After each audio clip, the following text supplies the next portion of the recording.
What is up, everybody? Trickster here, and we are back in Everlasting Summer. So let's go back to day 2.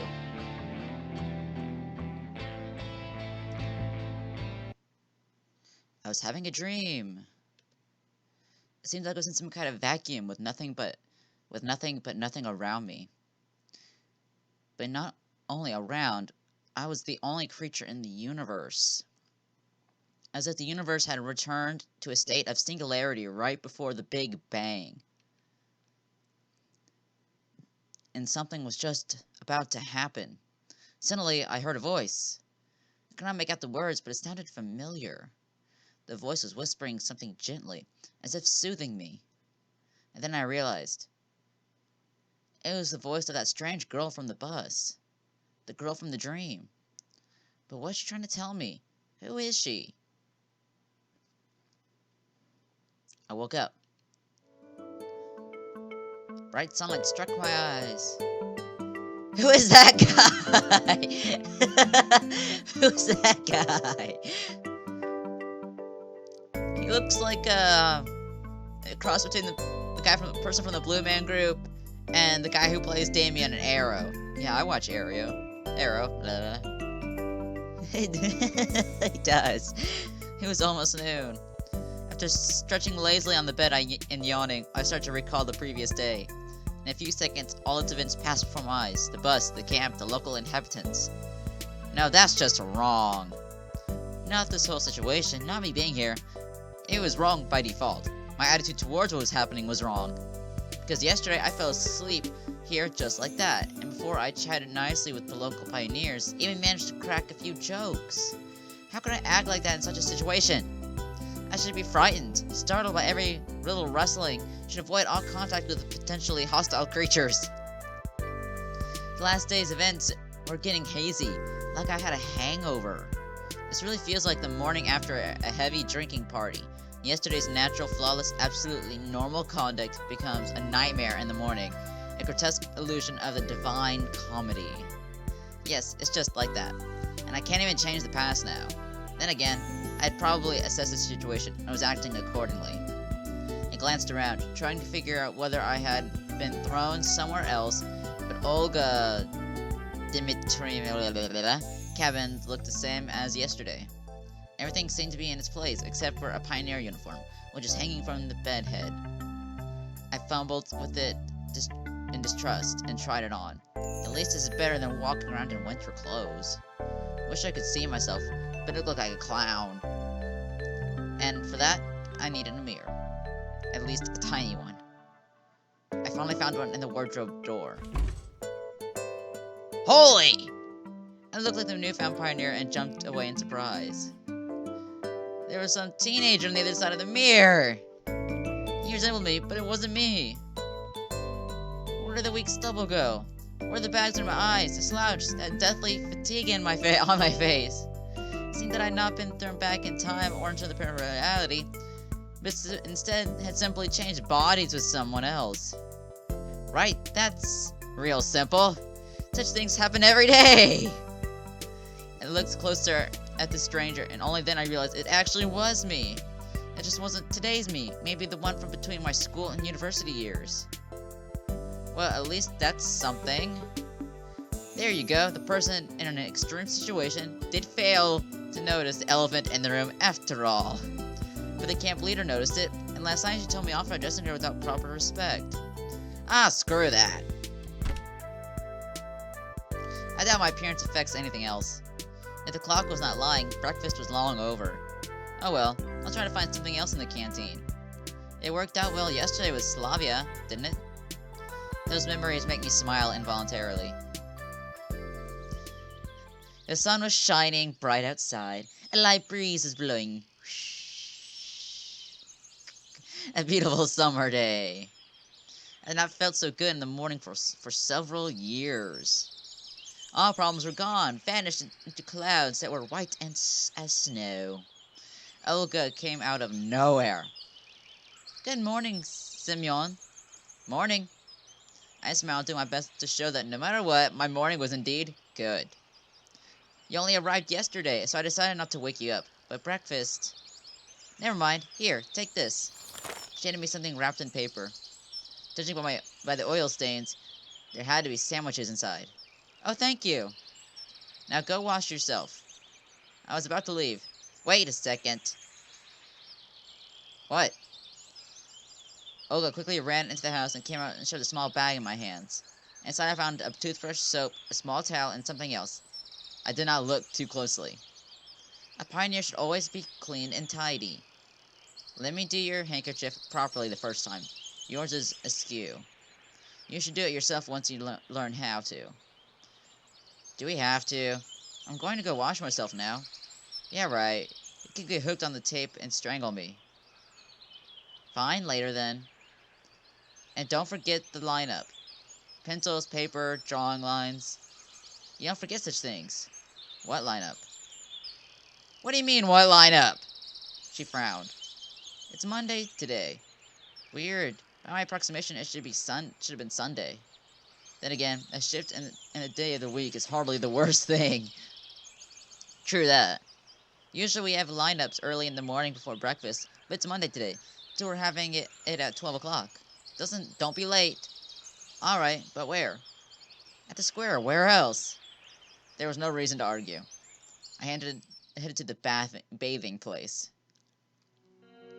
I knew I could forget the separate showers and toilet, but at the sight of the malfunctioning system of decaying socialism, a funny turtle, this tiny shell, paw taps, and ceramic, damn it, I can't talk. Ceramic belly, I felt sick. I was not a squeamish person, but nevertheless, standing there, I realized that there was still some minimal level of habitual comfort, which I found it troublesome to do without. It's often like that. When you lose things that you thought were ordinary and common, you suddenly understand how essential they were. Ah, screw this. As if I have a choice. Water was ice cold. While washing my hands was not an issue, washing my face and mouth became a big problem. There was no toothpaste in the bag which Olga gave me. I could brush my teeth without it. There was a small round box wrapped in the towel. Tooth powder. Cute. 1 point for me being somewhere in the past. I washed myself quickly, also due to the ice water. Someone was coming quickly, or more like running towards me. I turned around. It was Slavia, dressed in a tracksuit. The girl would probably look good in anything. Pioneer uniform, bikini, probably even a spacesuit. Hey there. Ohio. Ohio. There's not... good morning, yeah. Oh yeah, real smooth. Why didn't you come for breakfast? I overslept. I said it as if I was proud of it. But Olga gave me some sandwiches. Oh, great then. Don't forget about the lineup. Yeah, sure. As if I could forget. I would. Alright, I gotta run. Enjoy yourself. She waved goodbye to me and disappeared around the path's bend. Looks like it's a couple of minutes until the lineup. I should quickly pass by my home to drop off my washing bag and eat the sandwiches, then head to the square. I swung open the door to the camp leader's cabin and rushed inside, as if jumping into the last car of a departing train. It didn't turn out to be the best idea, because inside I found Olga, who was changing. I froze on the spot, trying not to breathe. Finally, the camp leader noticed me. Simeon! I looked away immediately. Have you not heard of knocking? Now get out! Yeah, that was real clumsy. Although I did enjoy the sight. Yeah. Olga followed me out in a minute. Here, take this. Now it's your home too. She handed me a key. I put it in my pocket. Home. Of course, if you disregard how fantastical the current events were, this camp was far from being the worst place on Earth, but to call it home, just after 1 day spent here, I doubt I'll ever be able to do so. Alright, let's go. We're late. But what about the sandwiches? Just eat them on the way. We were passing the lines of pioneers' cabins while I was tucking into the ham sandwiches that Olga kept on talking and talking. She was buzzing like a game on operation with Parkinson's. But I cared nothing about the food. Or but the food. Understood? Huh? You aren't listening! Sorry. Today is the first day of your new life as a pioneer. And you should do your best so that it becomes a happy life. Yeah. Yeah, definitely. I'm serious. A pioneer has many duties. Great responsibility is conferred upon him to participate in social work, help his juniors, to study and study and study again. We all, we here are all like one big family, and you will become a part of it. Yeah, a part. I bet even sign a party membership card if it could save me from listening to this nonsense. I hope that after your term here is over, you'll keep the most pleasant memories about our camp. Memories that'll last your whole life. And when will this term end? Why do you keep asking silly things? It seems like I won't get any information from her. A shame, really. This world appears to be so friendly, but it never bothered to introduce itself to me. Perhaps now I can take things somewhere easier than yesterday. It seems like I have some unspoken ceasefire with it. It isn't the clown. The clown. Pennywise. Where's Pennywise? It's saying it. It isn't trying to hurt me, but I'm forbidden from asking questions. Of course, this situation isn't a pleasant one, but what can I do about it? A bad peace is better than a good dispute. The most important thing for you right now is to make the best of the time you will spend here. I'll do my best. Honestly, I was very tired of this conversation. And it'd be good to know where that here is. But we came to the square. The pioneers were already lined up. What, is somebody not here yet? Nope, all here. She looked around at the brave pioneer troops. Alright, go stand somewhere. Weird. Why did you tell me there were no more sleeping places? While the chief was running her mouth about our plans for the week, I stared at the people. A few heads away from me stood Tronic, a little further, Lena, Slavia, and the end of the line, Yulana and Alyssa. Everyone I admit was here. Olga spoke about some competitions, and I turned my attention to the monument. Jinda. I cannot remember any revolutionary with a similar name. He had a weird posture too, as if he was looking around with distrust, maybe contempt, or even disdain. Probably some local leader. Daydreaming again? Slavia brought me back to reality. Olga stood nearby. Still remember the plan for the week? The plan? I'll never forget the plan. Perfect. She looked at Slavia. Did you bring it? Yes. Slavia handed me a piece of paper. It's a checklist. Here are the 4 tasks to check off. Do it all today. Before you start, sign up for a club. There's some clubs in the clubhouse, and a musical club in the separate building. Then visit the infirmary. And finally, visit the library. Got it?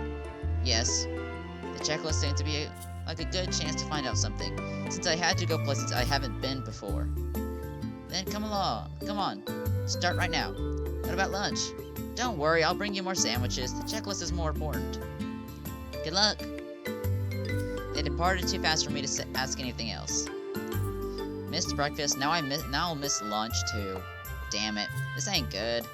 Maybe I'll manage it in time somehow. Lunch starts at 1. Then again, if I'll go there, I might miss the place from the checklist. Okay, it's too early to go to the canteen anyway. Okay, we need to go to the infirmary. What's the point of visiting the infirmary? My health is fine. The fresh local air clearly did me some good. I feel fresher than usual. But I just have to visit it. I entered. A common infirmary, like my school doctor's room. Her eyes are different colors. That's pretty cool. A middle-aged woman sounds. She's middle-aged. She does not look middle-aged. She looked like she might be like 25. She is not middle-aged. Obviously, she was a nurse. She gazed intensely at me, assessing me while continuing to write something. Why, hello, pioneer. She said the nurse without being distracted from her work. Good afternoon, ma'am. I have something... Sit down, please. I looked around the room. On the couch. I sat down. Strip. She said all of it with an even tone. What for? To inspect... Osulele. Check your health, you know. By the way, my name is Violetta. You can call me Viola. She turned to me. What are you waiting for? Strip. But I have no health issues. I've got this. I nearly gave her the paper. Later. She took off the stethoscope of her neck. Seemed like she intended to probe me with it. But then someone knocked on the door. The nurse answered unwillingly. Come in. In the moment the doors opened widely and electronic rushed inside. Hello, I fell during the football game. No nonsense, of course. I'm okay, but Olga... There was a massive bruise under Electronic's eye. I doubt this could be a football injury. If I sit down, I'll have a look, she said to him. And you, pass me your checklist. The nurse quickly signed off and continued. If something hurts, come to me immediately, Pioneer. I signed up to answer and went out, closing the door behind me. That nurse is surely something else, yes. Okay, let's go to the clubhouse. I went to the clubhouse. To tell the truth, I never really liked extracurricular activities. At school, I used to find any excuse to skip extra classes. At university, I had no interest in participating in the student council. I wasn't interested in boxing, aero modeling, or sewing, so I came here just to check off the list. Nobody was there. I found myself in something like a hut of a junior robot enthusiast. There were wires and simple printed circuits scattered everywhere. Chips, and on the table proudly stood an oscillograph. I heard voices from another room, and then two pioneers entered. The one was electric, and the other one I didn't know. Hi, Simon. We've been expecting you. Hey, your eye got better. It seems he knows everything about everyone. Why were you expecting me? Well, of course. Because you came to sign up for our cybernetics club, didn't you? You didn't even let me answer. And this is Shurik. He's in charge here. I assume there's only 2 of you in this club. Well, you can't say... Well, you can say it's 3 now. Shurik came up to me and assertively offered his hand. His face was somewhat familiar. Welcome to the club. Yep. Now I'll show you around. You didn't have a choice in the club. Make yourself at home. I don't want to be in the robots club. Guys, I just wanted to. We're always welcoming new members. He said it in such a way that the anthem of the Soviet Union suddenly started playing in my head. It's amazing. I even remember the words. In the 1st grade, I had a textbook with the lyrics in the back. No, I just wanted you to sign my checklist. Yep, you sign up for the club. We'll sign your checklist. He grinned. I was getting ready for a long and boring argument. Then I heard someone enter. Looked back and said, Slavia. Ah, Simone, I hope they're not giving you any trouble. She narrowed her eyes, looking at the future of the motherland's robotics industry. I know these 2... They can... Well, you know... Actually, I just need to get my checklist signed. I decided to take advantage of the situation. No problem. Give it to me. Slavia took the paper and marched up to Shurik. Sign it! Hold on, we're not done yet. We are done. Sign it now. She gave Shurik such a threatening look that it made him lose every possible objection. He wrote some squiggles on the checklist. I thanked Slavia, then I moved on in a mellow mood. Okay, let's go to the library. Actually, I love reading. But spending my days in a library under the current circumstances were well beyond my scope. So I better hurry up with this checkpoint. As I stepped inside, a memory of my childhood emerged in my head. It was very vivid. I'm 8 years old. I'm at the library with my mother. While she's looking through the books I might need for my studies, I'm sitting in the corner and looking through their collection of comic books. Back then, I didn't know why they had so many, or why I couldn't take some with me. The notion of collective property was something my mind hadn't grasped yet at that age. However, back then, the whole concept of property was pretty hazy to me. This memory seemed even stranger now while staying in this particular camp, where they might have managed to build communism in 3 years. Soviet symbolism was all over the place, and the shelves were full of related literature. Of course, I wasn't planning to read any of these. Getting acquainted with a full collection of books by Mark was the last thing on earth I would think of. Where's the librarian? I didn't spend much time looking for her. I looked closely. Short hair, thick glasses, rather cute face. She was snoring so peacefully, I couldn't just wake her up. Sure you could, drop a book on her desk. I can wait. She doesn't wake up in half an hour, maybe then. I couldn't just sit there, so I took a random book from the nearest shelf. Author Schopenhauer, The World as Will and Representation. I opened it roughly in the middle and started reading. The life of a man, with its endless upkeep, wants, and suffering, is to be regarded as the explanation and paraphrase of the procreative act, i.e. the absolute claim of the will to live. And furthermore, it is also the reason that the man owes nature his death, and thinks with anxiety of this death. Is this not the evidence that our existence involves guilt? At any rate, we also exist from time to time, paying with death for our birth. We also exist and alternately bear all the joy and sorrow of life, since neither of both can press us without some effect. This is a result of our stated will to live. Thus, the fear of death, which in spite of all the miseries of life holds us firmly to it. It is really elusive, but just as elusive is the impulse which has attracted us into it. This attraction itself may be seen objectively as the mutual longing glances of two lovers.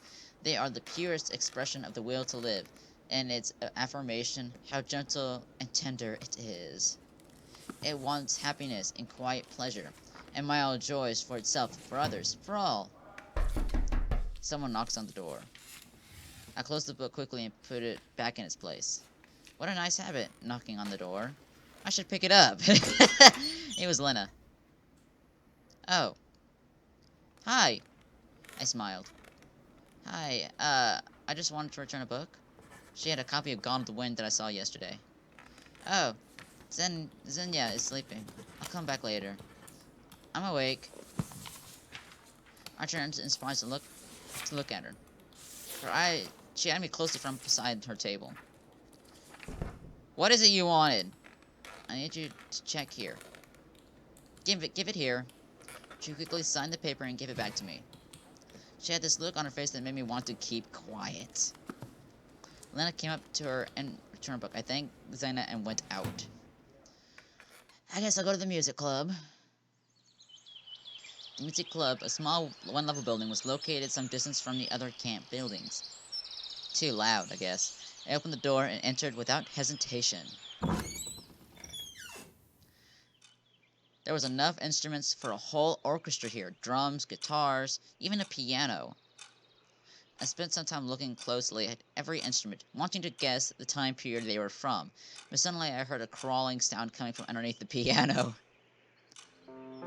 A girl seems like she was looking for something. I can't cover that up. She was standing on all fours in such a suggestive pose that I hesitated to speak at first. Excuse me. Ah, who's there? She tried to stand, but the bottom of the piano prevented her from doing so. Ouch! She struggled out. Sorry, I scared you. Oh, it's nothing. Oh, you got a checklist. You must be new here. Yes? My name is Miku. No, really, I'm serious. Nobody believes me. But it's my real name. My mother is Japanese. My dad met her while he was building. Well, it wasn't him he was building, but he's an engineer. And he was working on a nuclear power plant there. Or a dam. Or a bridge. Whatever.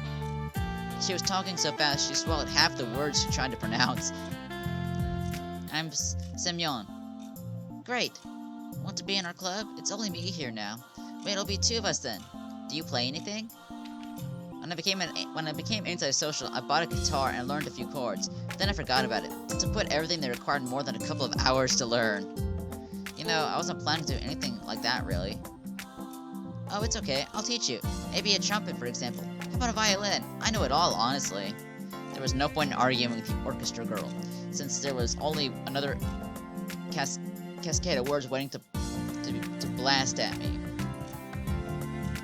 Hey, I'll think about it. Can you just sign it for now? Yes. Give it to me. Be sure to come around. I sing too. I'll sing you some Japanese folk songs. Or maybe, if you're not into that, something more contemporary. Sure. Thanks. Gotta go now. Of course. Come anytime. The end of her sentence stayed inside. It might be nice to hang around with a guitar in the evening, but in such company... I turned to leave and came face to face with Alyssa. She eyed me suspiciously. Why did you come? The checklist. Got it signed? Yes. Then move it. Alyssa went inside and I hurried to leave the place. I kind of like this Alyssa chick, to be honest. Finally, I got all the signatures. Now I had to go back to Olga and give it to her. She was sitting on front of her cabin reading a book. Doesn't look like a good role model for the perfect pioneer like she was planning to turn me into. Wonder if her responsibilities extended beyond giving fiery speeches at the lineup, scolding Yolanda, and getting involved in my moral, physical, and ideological growth. Here, I offered her my checklist. She placed it in her pocket without even looking at the signatures.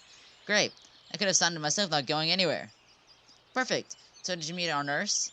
Yes. For some reason her question sent shivers down my spine. Which club did you sign up for? I didn't.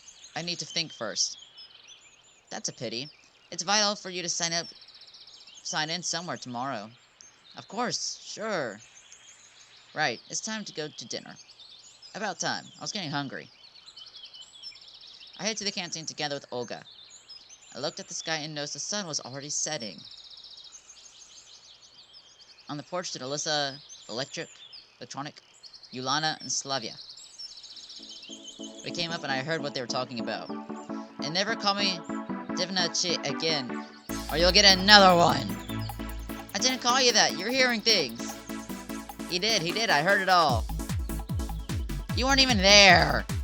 I was. I was in the bushes. Come on, you guys. Stop it. So it wasn't a football injury Electronic suffered from earlier today.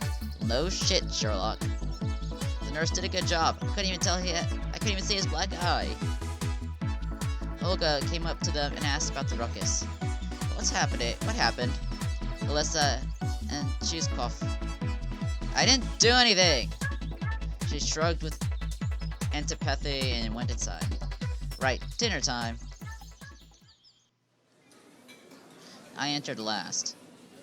There weren't too many free seats.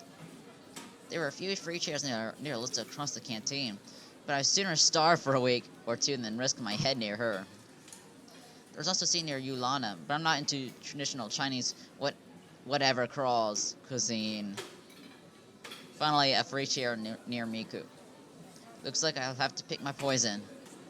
You mind if I sit here? Oh yeah, sure. I mean, no, I don't mind. I mean, yes, you can sit here. Yes, sit down. I sat down. Look, it's buckwheat today.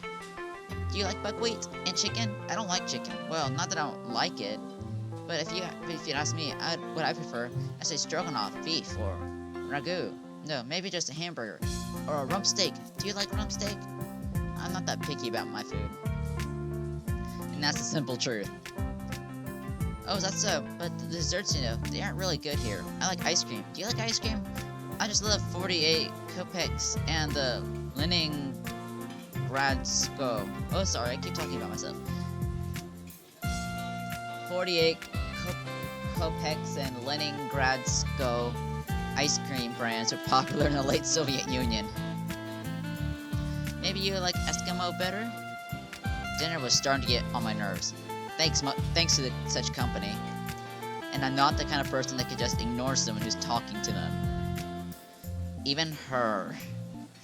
We're at the same table after all. You know, I once bought a waffle cone and started eating. Then you know what? I found a screw there. A real screw. Can you imagine that? Or was it a bolt? I don't really know. Screws are those that you tighten with screwdrivers, and bolts are those you turn with a wrench, yes? If there was a speed eating contest going on, I would probably be in the top 3 winners by now. Right, I'm going. Enjoy your meal. I got up and headed outside. Miku was saying something, but her words were drowned by the crowd of loudly dining pioneers. I went out and sat on the stairs, waiting for my dinner to settle down a bit. I just sat there and watched the night falling. Everything was so lively here during the day. Kids laughing and yelling happily, fooling and running around, constant chatter, games going on, and swimming at the beach. But after dark, the camp changes entirely. The sounds of day were swapped for silence, only now and then broken by crickets chirping or a night bird.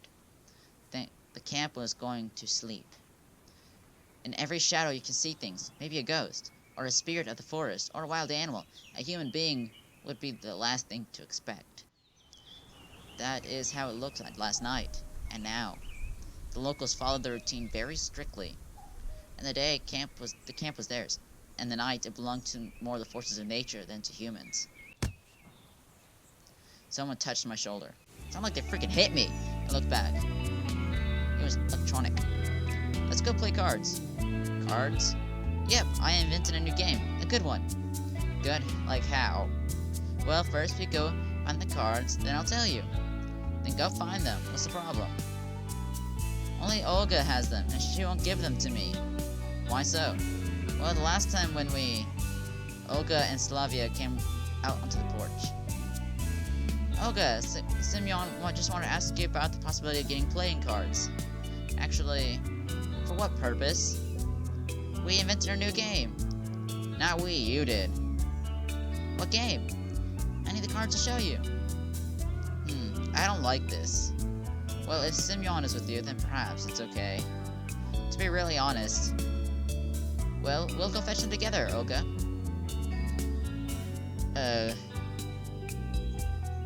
Go alone. I'll go get them. Fine. They're in my cabin in the desk drawer. This gives me time to snoop. Can't snoop with freaking Slavia around. I head to Olga's place. Why did I agree anyway? Then again, what choice did I have? There's nothing to do here at night. At least I'll have some fun. But my mind keeps nagging me about this not being a good time to have for having fun. On the other hand, if there actually exists a camp with pioneers, then it must be someone's doing. And even if it's not true, the most logical thing is to seek answers here, not in the forest or fields. Fair enough.